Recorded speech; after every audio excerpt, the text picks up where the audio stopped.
Dober večer v dvorani Silvana Furlana na 9. večeru letošnje retrospektive posvečene stoletnici Piera Pabla Pazolinija, ki bo potekala še vse do 8. maja. Nocoj je na vrsti predstavitev knjige Heretični empirizem, ki prinaša izbor avtorjevih ključnih tekstov, o katerih se bosta malenkost pozneje pogovarjala bržkone naša največja poznavalka Pazolinijevega dela, publicistka, urednica, scenaristka, režiserka ter seveda avtorica tudi obsežne spremne besede v knjigi Majda Širca ter dr. Andrej Šprah, filmski publicist, pedagog in vodja kinokatedre v Slovenski kinoteki. Preden jo povabim na oder, dovolite še nekaj besed o filmih, ki si jo bomo nocoj ogledali. Prvi je Primo piano oziroma Veliki plan Pier Pablo Pasolini iz leta 1967. Gre za 20-minutno Pasolinijevo video pričevanje, v katerem predstavi svojo življenjsko izkušnjo kulturnika, javnega intelektualca, pisatelja in seveda cineasta, in sicer v okolju revnih rimskih predmestjih, te stalne scenarije in seveda tudi metafore njegovih predvsem filmov zgodnjega obdobja. Režiser Velikega plana je 16 let mlajši Carlo Di Carlo, tudi sam cineast, ki je kot asistent režije sodeloval že pri Pasolinijevi mami Romi, pozneje pri omnibusu Rogo Pak, leta 1963 pa tudi pri dokumentarcu La Rabia, Besnost, nekateri prevajajo Jeza, v katerem sta levičar in marksist Pasolini ter konzervativec Giovanni Guareschi uporabljala filmsko dokumentarno gradivo, da bi vsak svoje strani in večinoma povsem nasprotno analizirala družbeno-politične pojave in konflikte takratnega sodobnega sveta. Posnela sta povsem ločeni deli, prvi je pripadal Pasoliniju, a je bil kmalu deloma izrezan, da bi naredil več prostora bolj pravovernemu Guareschiju.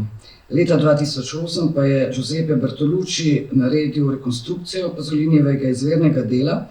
Tega filma trg je naslovil Pasolinijeva Besnost, kjer je kot asistent režije spet sodeloval Carlo Di Carlo, torej režiser nocojšnjega Velikega plana. In mimogrede, film Pasolinijeva Besnost bo na sporedu 13. aprila. Drugi film današnjega večera je La Ricotta, Skuta. To je zadnja 35-minutna Pasolinijeva epizoda iz že omenjenega omnibusa Rogo Pak. Kot vemo, je naslov akronim začetnic imena sodelujočih režiserjev, to so torej Roberto Rossellini, Jean-Luc Godard, Pasolini in Ugo Gregoretti. Izziv za režiserje omnibusa je bil sodobni komentar ene izmed biblijskih poglavij oziroma odlomkov iz Nove zaveze. Pasolini se je odločil za Kristusovo križanje, več o tem mislim, da nima smisla, da govorim, ker bolj pokvarim pač samo poanto oziroma sam film. Dodam naj samo to, da je bil režiser zaradi domnevnega žaljenja verskih čustev oziroma kar državne religije, kar je krščanstvo v tistem času v Italiji še bilo, obsojen na pogojno kazen, mislim, da 4 let, zaporno pogojno kazen. Nocoj bomo, kot rečeno, prikazali samo epizodo Skuta, za tiste, ki vas zanima celotni omnibus, pa bo ta na sporedu 14. aprila. Oba filma bosta nocoj, kot večina filmov na retrospektivi, prikazana iz filmske kopije. Veliki plan je 16 mm in Skuta iz 15 mm, v kabini je nocoj z nami Gregor Brzin. Na koncu naj vas samo še povabim na naslednje uvode, ki so tukaj za mano vsi napisani, na ogled seveda razstave, knjigo pa si lahko po projekciji kupite v naši muzejski trgovini v razstavnih prostorih. Zdaj pa prosim Majdo Širco in Andreja Špraha, da zasedeta oder. Hvala lepa.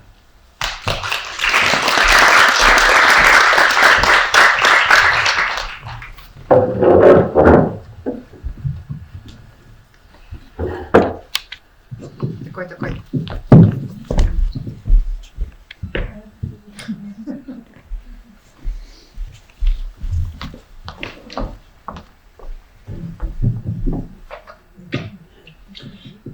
Dobro večer še z najene strani, pozdravljeni v Slovenski kinoteki na predstavitvi knjige, ki seveda že s samim naslovom, samim izborom, konceptualnost in tako naprej odpira nekaj pomembnih vprašanj, ki pa jih seveda v tem večeru, kratkem večeru in sem uvodu v filme, ne bomo vseh mogli izpostaviti, tako da v bistvu tisto, kar smo se nekako zadali nocoj, je kratka predstavitev knjige z moje strani, oziroma bolj predstavitev tega, kako si predstavljam danes brati to zanimivo in lahko rečemo brezčasno delo.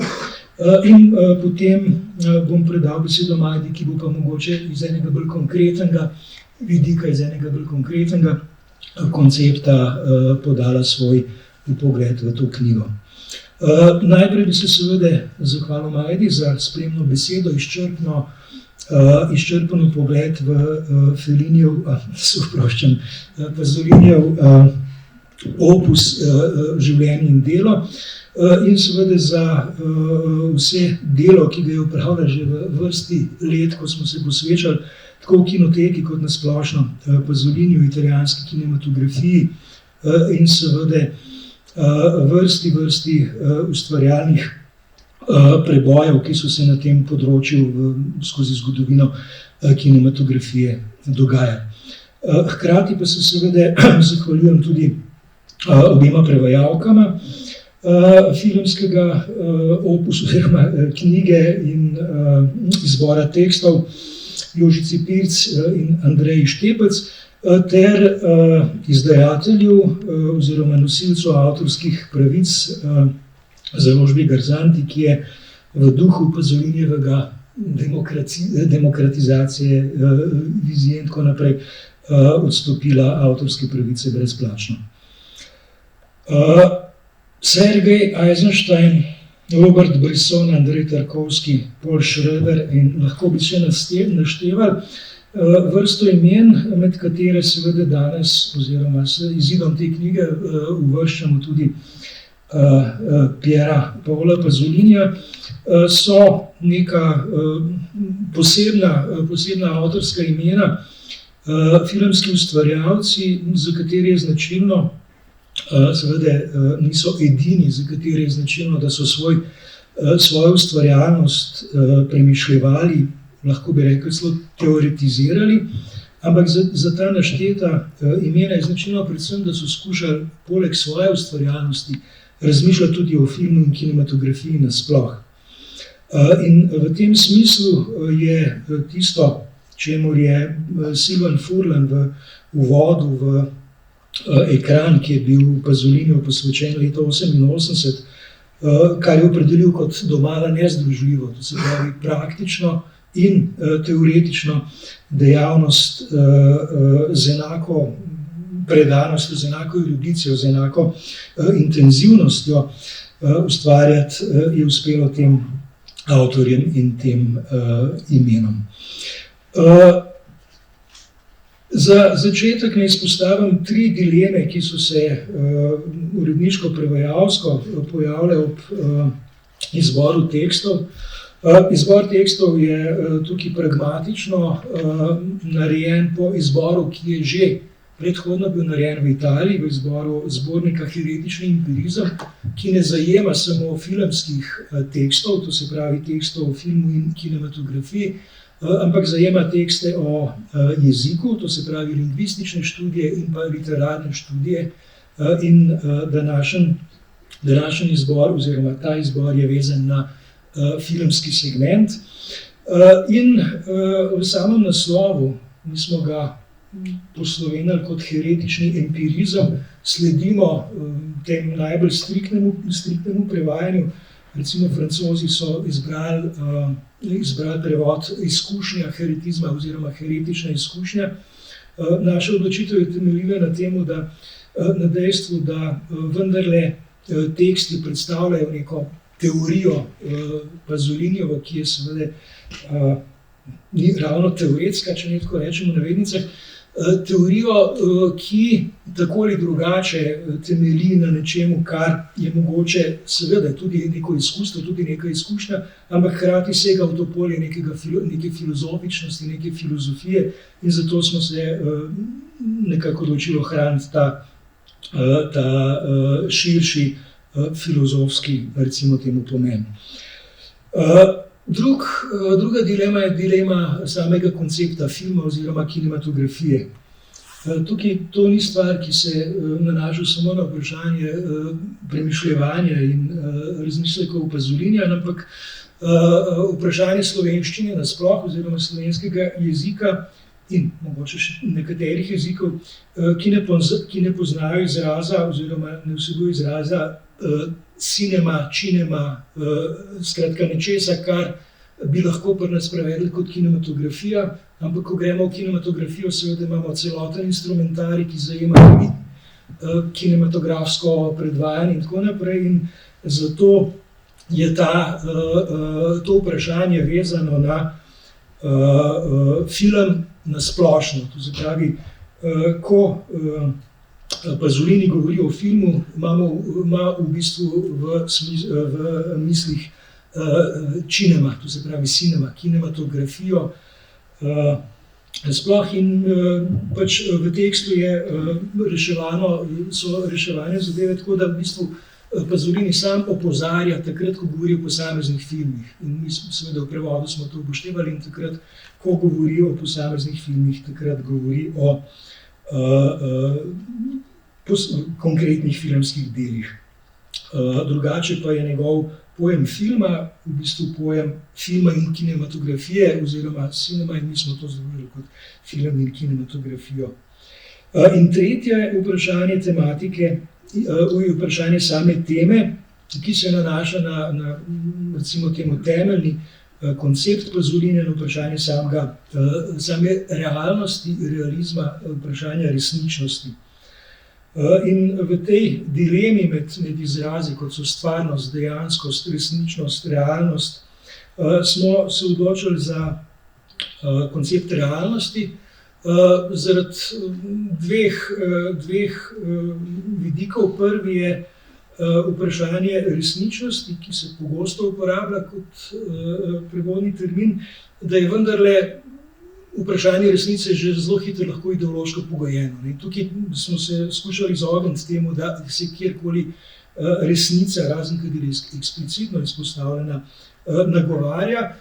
Na drugi strani pa seveda, ko govorimo o Pasolinijem opusu, tako filmskem kot teoretskem, se pogosto oziroma praviloma izpostavlja vprašanje določenega tipa realizma, in tukaj seveda je ta realnost izbrana in povezana s tem tipom realizma, če lahko tako rečem. Zato odločitev realnost, ne resničnost, ne stvarnost, ne dejanskost. Kaj sama Pasolinijeva misel v konceptu nekih filmskih teorij oziroma refleksije in tako naprej pomeni na splošno. Čeprav je nekako si mogoče celo oziroma se v določenem trenutku njegova misel zazdi zelo teoretsko utemeljena, zelo teoretsko poglobljena in zelo konceptualno razdeljena, pa bi v nekem splošnem pogledu vendarle lahko rekli, da gre bolj za neko divjo misel, skratka za neko intuitivno, neukročeno in predvsem nedokončano, nedovršeno obliko razmišljanja. To se pravi nek work in progress, ki je vezan na to, kar je na nek način ustvarjal s svojimi filmskimi deli. In v tem smislu bi lahko njegovo misel povezovali tudi z enim mogoče najbolj revolucionarnih konceptov v razvoju filmske misli, filmske teorije in konec koncev tudi ustvarjalnosti, s konceptom tako imenovanega tretjega filma, povezanim z kinematografijami tako imenovanega tretjega sveta, predvsem z latinsko-ameriško kinematografijo, prav iz tega obdobja, v katerem so nastajali Pasolinijevi teksti. In seveda ni naključje, da je ena od referenc v njegovi knjigi tudi Glauber Rocha, znameniti brazilski cineast, ki je eno ključnih imen tretjega filma oziroma te kinematografije. Skratka, gre za razmislek o ustvarjalnosti skozi delovanje tako na manifestni, na teoretski in na ustvarjalni ravni. In vrsta Pazolinjevih tekstov se v bistvu lahko bere kot manifesti. Čeprav mogoče ne Vertovovski manifesti, ki so eksplicitni manifesti, ampak v bistvu neka teoretsko poglobljenejša oblika manifestov. In če citiram tisto, kar je bilo izpostavljeno že v najavi oziroma v uvodu tega filma in tisto, kar je nekako mogoče moto tega večera, bi prebral takole, seveda gre za Pazolinjevo misel, ki pravi: naj bo torej jasno, moji poskusi, da bi značilnosti različnih filmskih del povzel koncept filma po analogiji s tem, kar se je vedno delalo z jezikom in z govoricami, niso podaljšek moje estetike, torej moje filmske poetike. Nikakor ne. Značilnosti moje slovneče raziskave v filmu imajo globok in kompleksen odnos, vendar resničen in zato tudi poenostavljen, z mojim pogledom na realnost, z mojo interpretacijo realnosti, torej z mojim odnosom do realnosti. Čeprav v resnici sploh nisem filozof, je to moja filozofija.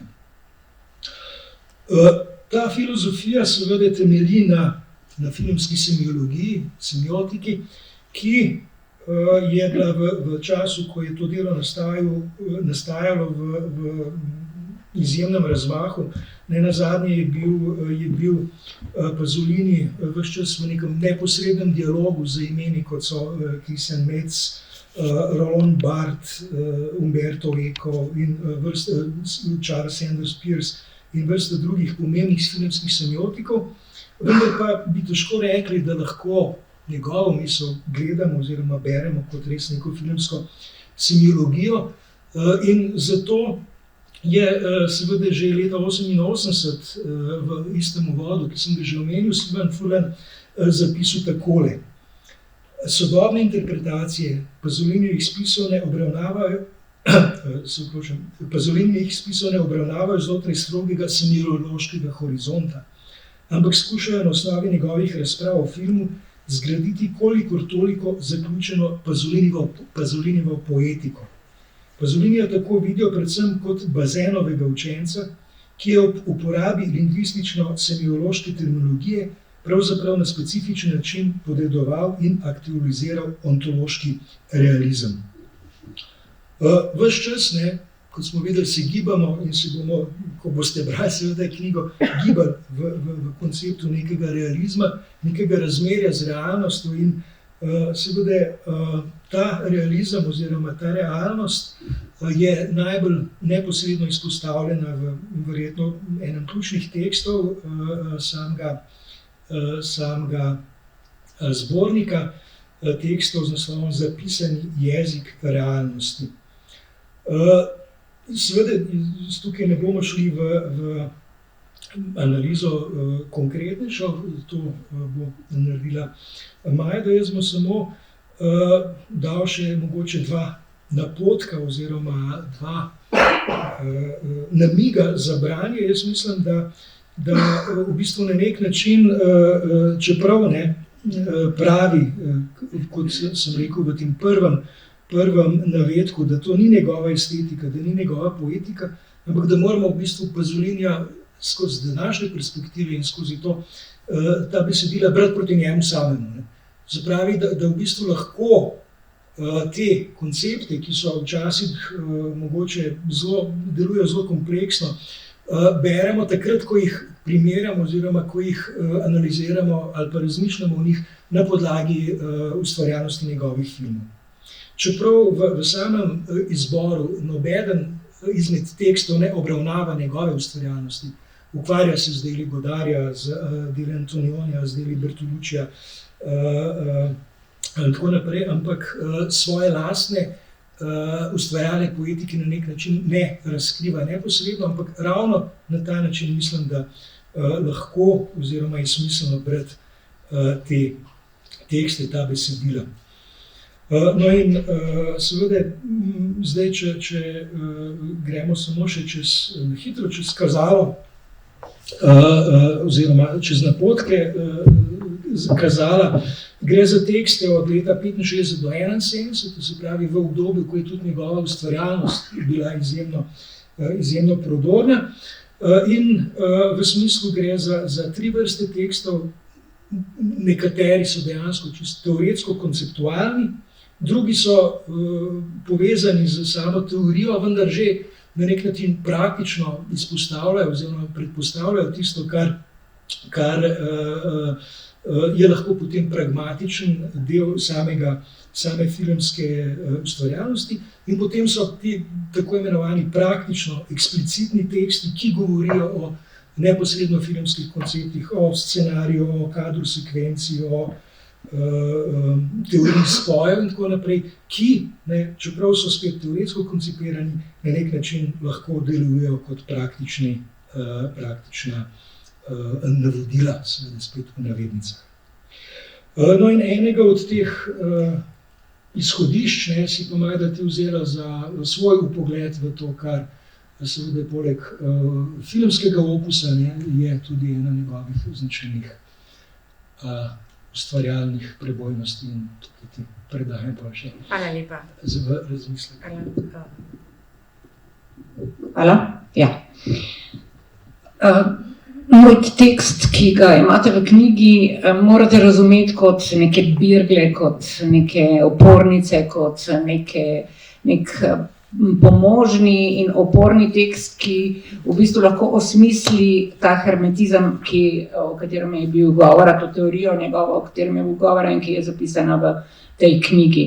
To se pravi, pri Pazoliniju mogoče bolj kot pri kateremkoli drugem režiserju, sploh od tega obdobja, je izjemno pomembno, kako je živel, kdaj je živel, kje je živel, kaj je mislil, kaj je delal, kolikokrat je šel na sodišče, kolikokrat je izgubil prijatelje, vero, kaj mu je hodilo po glavi in kaj bo trovalo, mogoče tudi ali izvalo njegovo smrt. In o tem jaz pišem in to se mi je zdelo, da ob analizah in predstavitvah filmov, vseh njegovih filmov, vključno z dokumentacij, tudi temi današnjimi in omnibusi, tudi temi današnjimi, se mi je zdelo zelo pomembno, ker brez tega vonja, ki je bil, zakaj je bil, je težko mogoče razumeti tudi, kar misli o teoriji filma, ki so zapisane tukaj in niso čisto enostavne. So hardcore, zelo tako, mislim, mogoče vaši generaciji, tudi moji, malo že ta strukturalistična beseda je že mogoče malo oddaljena, ampak vsekakor je zelo zanimivo, tako jih je treba tudi vzeti kot užitek v samem tekstu, ne kot pričakovanje nekih pedagoških napotkov, mislim, da vsekakor tako ne. No, je pa res, da to njegovo življenje, kot pravim, je botrovalo njegovemu delu. Zato bi začela z enim detajlom, ki se je z enim pogovorom ga opisuje v knjigah, v svojih knjigah in svojih izrekih, ki jih je objavljal, kamorkoli je prišel, posod je objavljal. Bil je zelo zgovoren, dal je ogromno intervjujev, tudi polemik, tako medijskih kot časopisnih, mislim televizijskih kot časopisnih. No, pripoveduje, kako je začel. Vi veste, to smo že večkrat opozorili, da je v bistvu začel filme delati šele pri 40 letih, dosti pozno.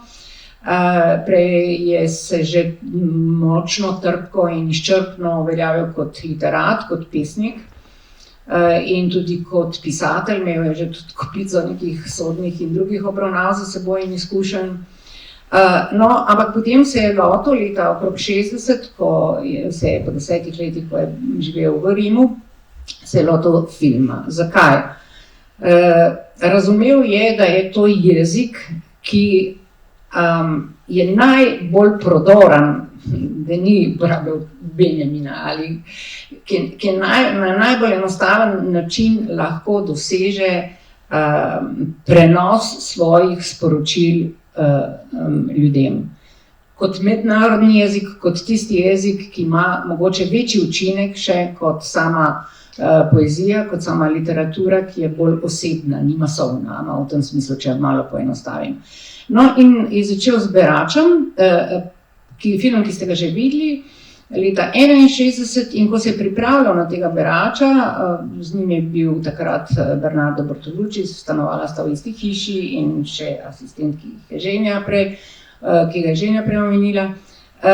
No in film naj bi produciral Fellini.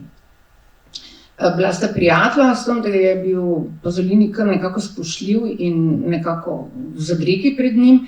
In potem posnel je nekaj poskusnih posnetkov po teh ulicah delavskega bolj ambienta, že tudi Borgatah, na skrit način. Delo je zelo že takrat na ta neorealističen način realnega prikazovanja sveta, skratka skrival je kamera v neke šotore in tako naprej, da se kamera ne videla. No in prinese te posnetke vidne k Felliniju, da bo pač Fellini se odločil, a mu bo res produciral film ali ne. In Fellini prav, no kaj boš pa pil, potem ko vidi te prispevke, te posnetke, a boš vodko iz Moskve, ali boš akvatit iz Danske, ali boš mogoče sake iz Japonskega. In kot je potem napisal nekje, Pasolini pravi, da mojega dela ne bi mogla uničiti bolj pretanjena kritika, kakor je ta prikrita šala na račun mešanice šol, to se pravi Eisensteina, Dreyerja in najbrž Mizoguchi.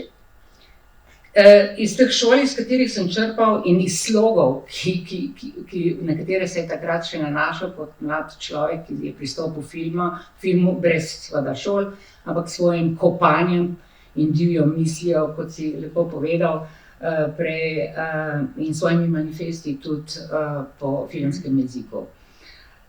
Fellini mu to ni potem produciral, ampak mu je pa dal misliti. Zunaj ga je čakal Alberto Moravia, njegov najboljši prijatelj, tudi zaveznik pri številnih procesih, in ga je tolažil, pač mislim, glej, to se moraš tudi res nekaj odločiti, katero smer bo šel. In v tej luči sem brala ta številna poglavja in v tej luči mi je bilo še posebej blizu drugo poglavje iz leta 65, ki ga imate v knjigi. Dobar, film poezije, ki je na začetku, je zelo pomembno, zaradi tega, ker je Pasolini razvil razmislek, distinkcijo med filmom poezije in filmom proze.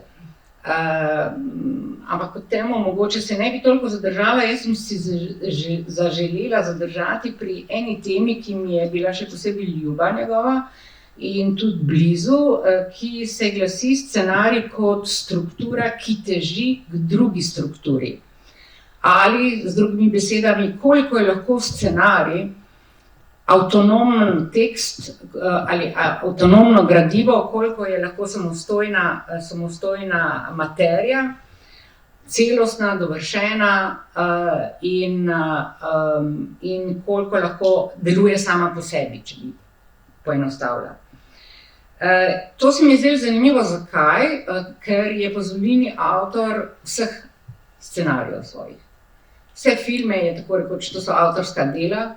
In ko se sprašuje on, kaj je film poezije in kaj je film proze, jaz mislim, da bi zelo poenostavil, če bi rekel, kaj je avtorski film, ker njegov film je avtorski, film v kompletu. No, skratka, pisal je scenarije za vse svoje filme sam, mogoče, kje so potrebovali še kakšni vplivi, sploh pri grških oziroma antičnih tekstih, ampak kakorkoli, vse jih je napisal, celo Salo, ki je nastalo, kot vemo, po Sadu in tudi po realnih situacijah okrog države Salo.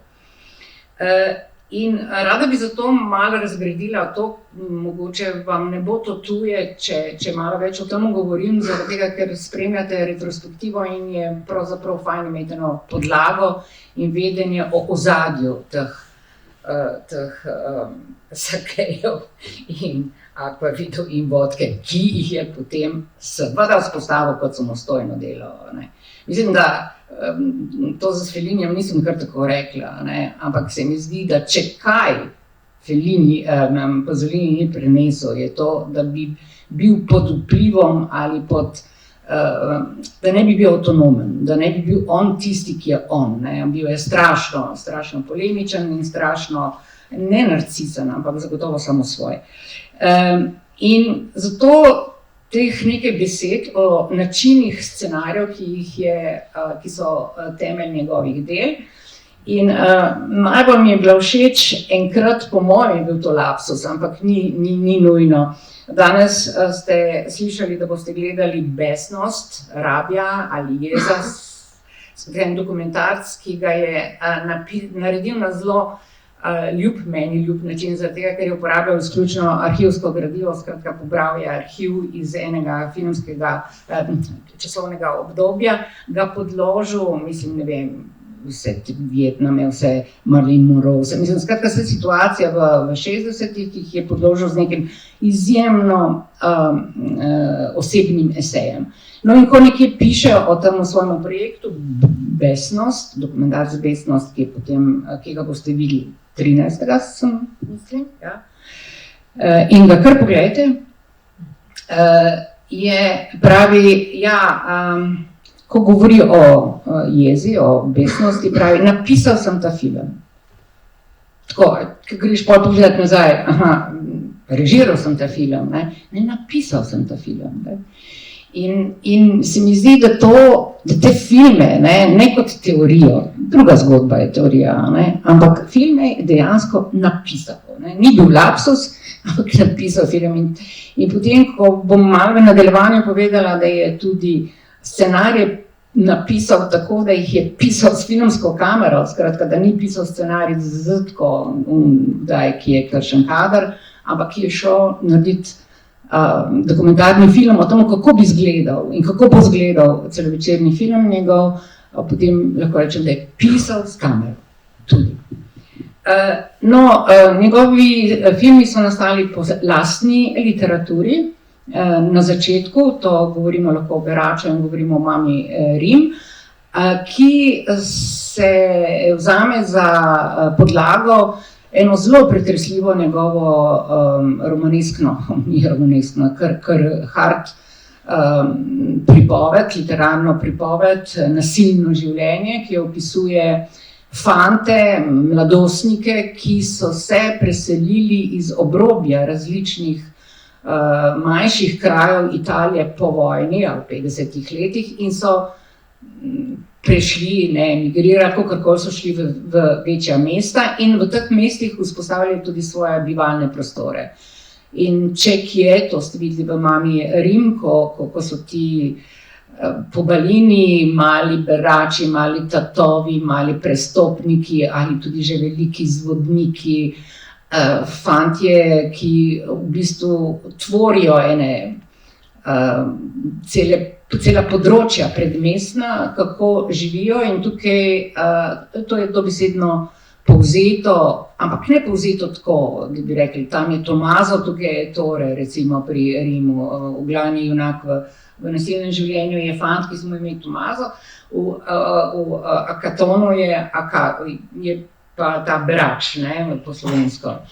Skratka, skrajno realistična, žalostna pripoved oddanosti obdobja, ko se je v Italiji najbolje živelo v ekonomskem smislu, skratka najbolj progresivno razvoj je bil takrat v Italiji, to se je zidalo, spomnite se teh naselij, kako rastejo ti bloki v delavskih Borgatah, med smetmi, tako rekoč še.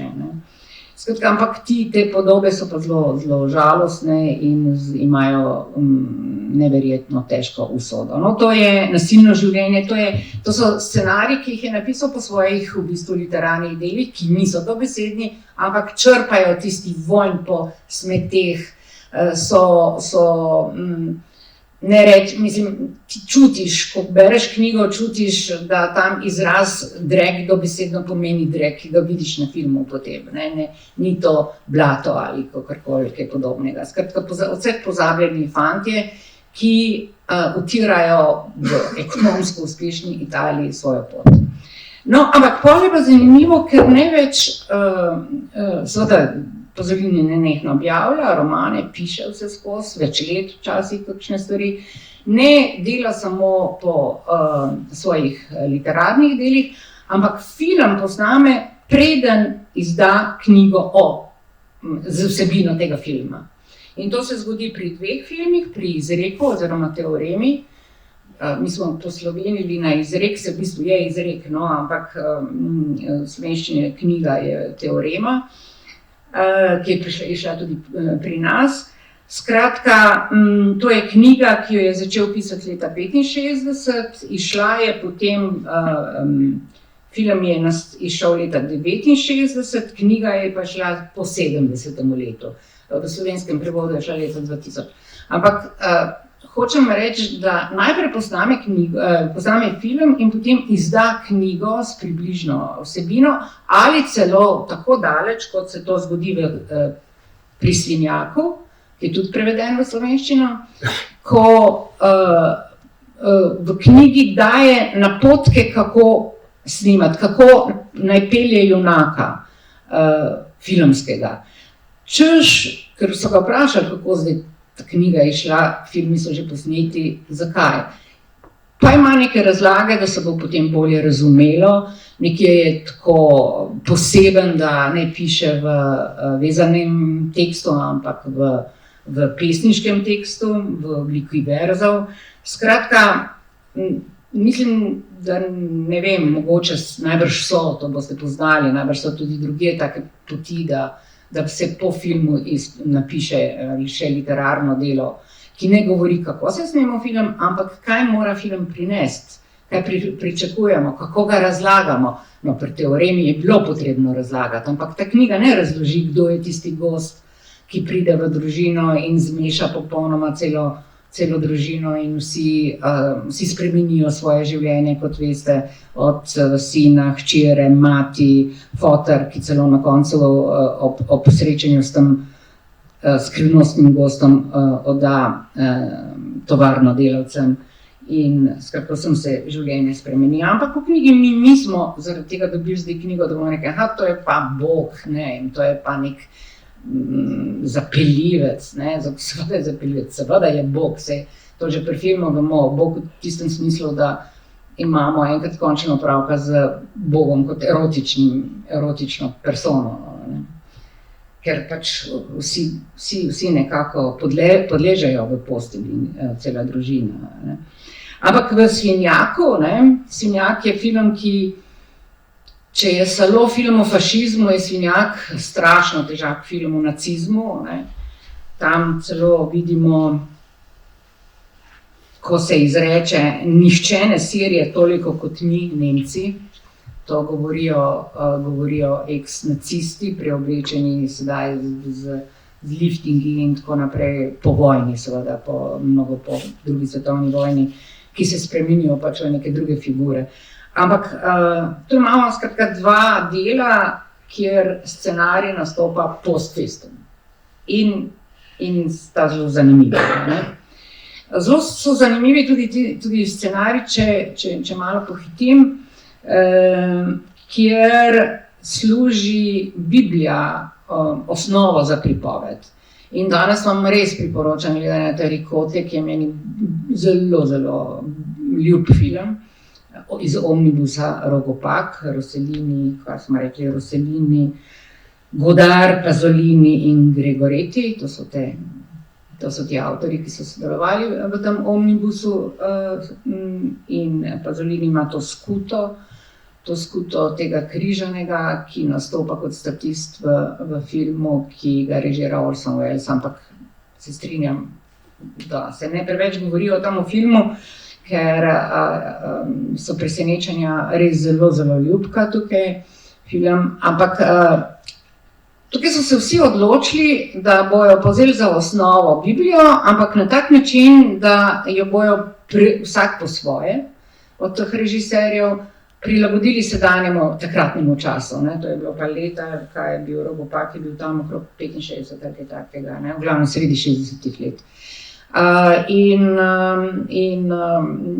Pasolini je vzel to križanje, ampak zakaj omenjam ta scenarij tokrat Ne toliko zaradi same Biblije, kot zaradi dejstva, da slonim v scenariju v bistvu pa na likovnih delih. Ne.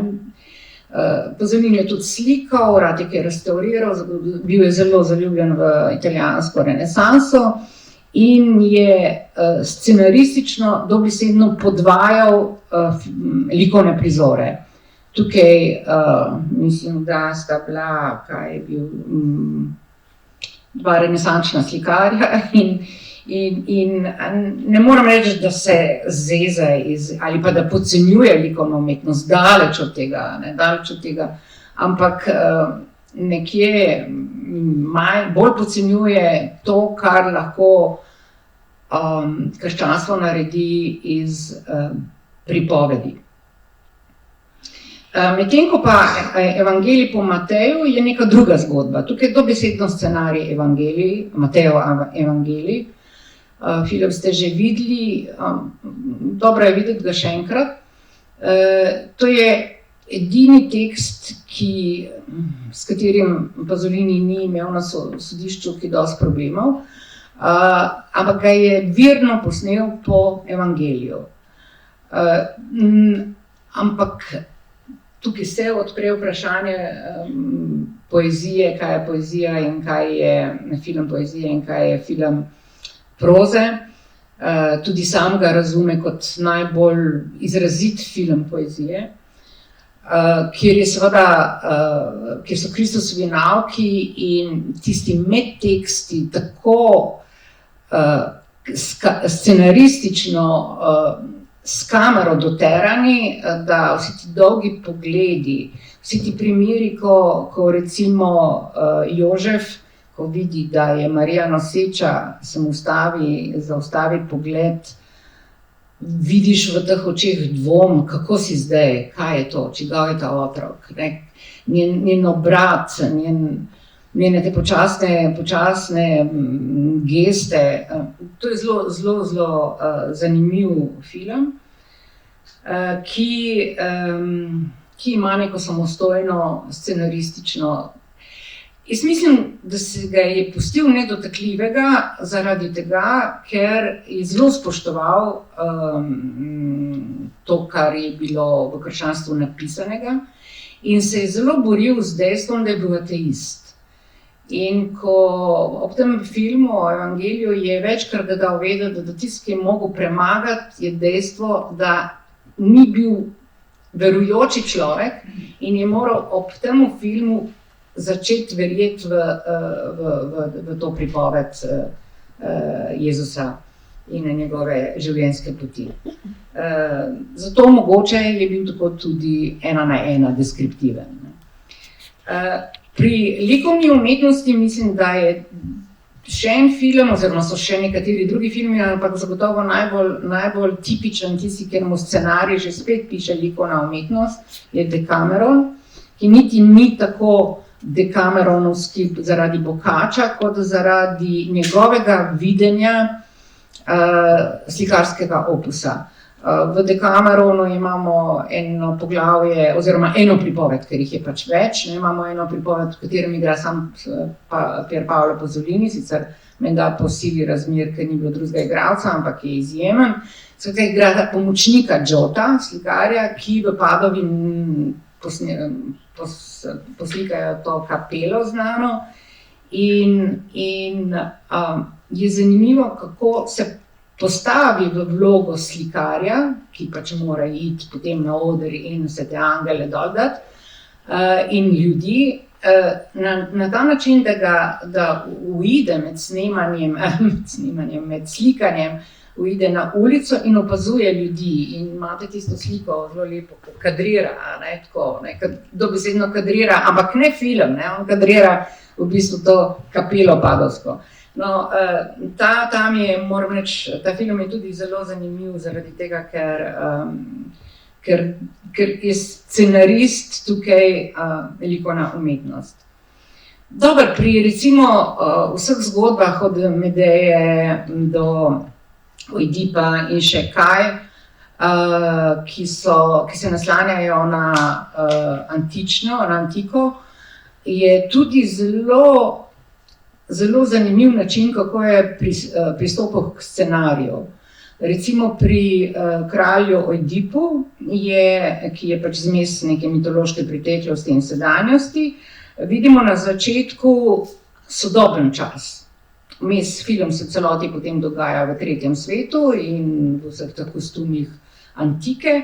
Na začetku imamo Silvano Magnani in na koncu imamo sedanji čas, je posnetek mame, ki ima dojenčka, pa pazite ga dojenčka, ki je v nekem ravnem prostoru kot med nekimi topoli, tako kot da bi bilo to v Kazarsi, kjer je pač tudi odraščal. Zelo, zelo mehko okolje, jasno, mislim, kaj ne, če kralj Oidip je bil film, ki je bil najbolj oseben njegov, ne. Skratka, in ta začetek, ta dojenček, jasno, da je on, ne, tudi časovno se nekje prosto ujema, ne. Ta velika ljubezen matere in sina, kot vemo, se potem s to prerokbo, da bo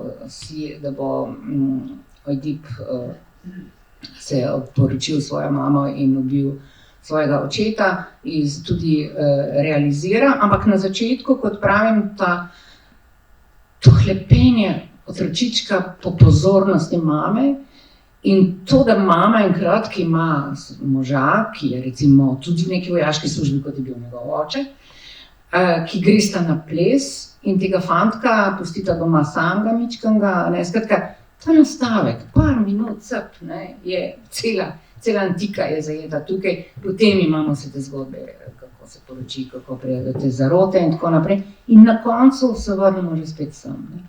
Mislim, ta antična zadeva je pa mogoče, in da ne bom predolga še, to pa vendar ne moram še priti do tega filma.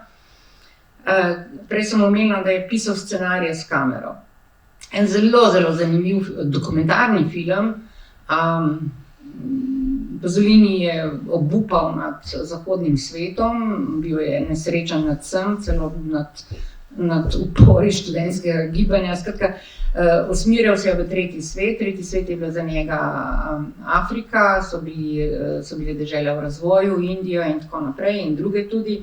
In v teh, še posebej v Afriki, je iskal zmeraj prostore za svoja nova filmska dela.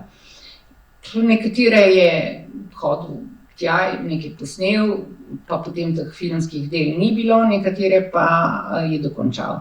Obstaja en film, ki ga ne vem, kdaj bomo gledali, ampak ga priporočam. To so beležke za afriško Orestejo, to je zgodba o Aishilova zgodba.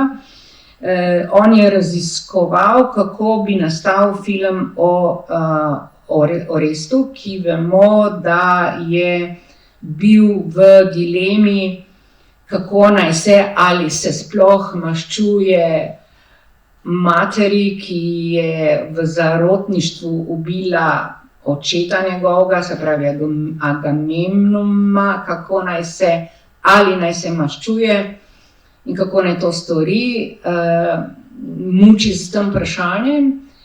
In Pasolini v tem dokumentarcu raziskuje, kako bi to posnel. In to je en samosvoj scenarij, ki ima že spet neko ekskluzivnost. Ne vem, kam bi Fellini, kaj bi mu ponudil takrat, ne bilo ne vodke, ne česa drugega, ne vem, katera pijača bi bila ustrezna, da bi lahko to mešanico njegovih pristopov zajela. Skratka.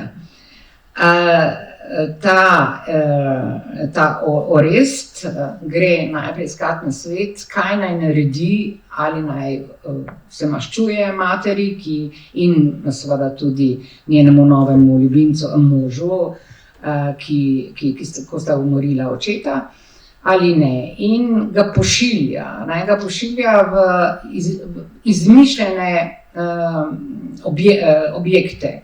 Recimo vemo, da pač v antiki imamo opravka zmeraj z borom, imamo opravka s temi erinjami, ki so bile ne čarovnice, ampak sile maščevanja in krivde, pa seveda Orestu reče, seveda se moraš maščevati, vse so ti ubili očeta iz koristoljubja, zaradi tega, da je potem postal on kralj in tako naprej in tako naprej.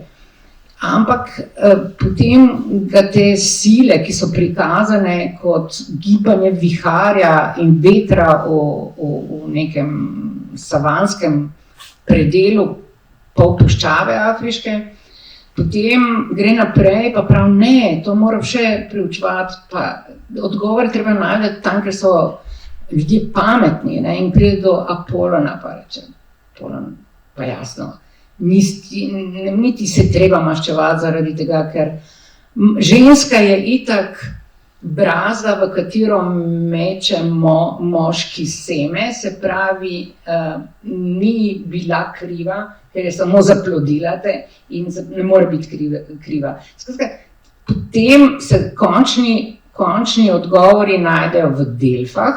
Delfe spremeni v univerzo, ker se ne film dogaja, snema samo v Afriki, ampak tudi v Rimu, kjer študirajo afriški študenti.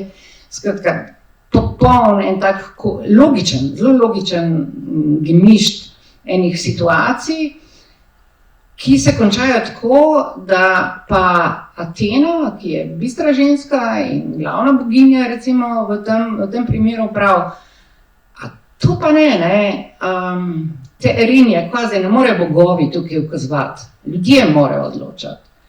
In Erinije spremeni v ljudi, ki so neke vrste, kaj so že, porota, in reče, vi boste zdaj odločili, ali je on mora maščevati ali ne, ali je kriv ali ne bo kriv. Ne. In seveda Pasolini, ko razlaga ta film, pravi, da je to za njega rojstvo demokracije. In je lepo, ko rečeš, Erinije, zdaj mislim, konc s temi bogovi, s temi odločevalci, ki niso pravi odločevalci, ampak dajmo realnost pripeljati, dajmo razum pripeljati. Ampak niso tako hitro še končali, zaradi tega, ker Atena reka, kaj pa če bojo kamenčke metali, ne, so kriv, nisi kriv, ne, kaj pa če potem je če so kamenčki enaki, ker očitno je bilo parno število. In seveda res se je zgodilo, da je bilo kamenčkov na eni in drugi strani enako, zato je ona odločila. In kako je odločila, da ga je prepustila, da ga ni obsodila, ampak ga je z neko zelo, zelo demokratično razlago nekako prepustila življenju naprej in brez teh krvi dodatnih. No, meni se je to zdelo zelo, zelo lepo, da se je Pasolini loteval vseh teh različnih poti in osnov in baz za to, da je snimal teh 14 ali celo večercev oziroma nekaj tudi omnibusov, ki so tako domiselni, ki so pisani na različne načine, ko je scenarij, kot smo rekli v tem poglavju, struktura, ki teži k drugi strukturi. Seveda ne, Pasolini ne v tem poglavju to opisuje, niti malo, ampak meni se je zdelo, da lahko vidim v tem njegovem poglavju zgolj in samo to. Načine, kako je postavil temelje za svoje filme, ki so popolnoma drugačen, eden od drugega se zelo, zelo, zelo razlikujejo. Konec koncev tudi Salo, ki je bil zadnji njegov film, ki vemo, da ga ni doživel, da so drugi plačali še potem za njegovo krivdo, ali pa je kar sam. Ne. Pri Saloju je zanimivo, sem zasledila, da so pisali scenarij tudi drugi avtori, Pupi Avati, italijanski režiser, v nekem dokumentarcu pripoveduje, kako je mesece in mesece pisal osnovo za Salo, ampak po Desadu.